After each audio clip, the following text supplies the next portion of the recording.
राहाता तालुक्यातील लोणी परिसरात 2 चिमुकल्यांचा बळी घेणारा नरभक्षक बिबट्या जेरबंद करण्यासाठी वन विभागाचे कर्मचारी प्रयत्नांची पराकाष्ठा करत आहे।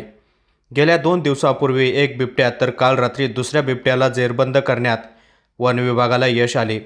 यासाठी 4 तालुक्यातील यंत्रणा सुमारे 100 पेक्षा जास्त अधिकारी व कर्मचारी बिबट्यांना जेरबंद करण्यासाठी अहोरात्र झटत आहे।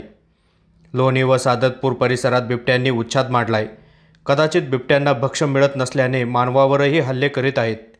लोणी व सादतपूर येथे 2 बालकांवर बिबट्याने जीवघेणा हल्ला केलाय। या दोन्ही बालकांचा दुर्दैवी मृत्यू झाला।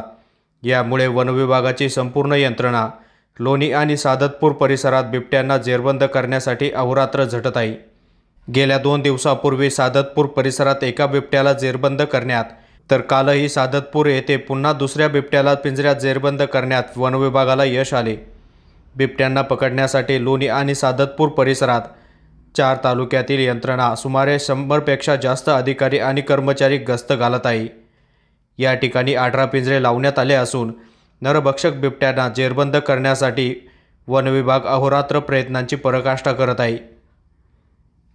वृत्तसंकलन विभाग, विजन प्लस न्यूज, लोणी।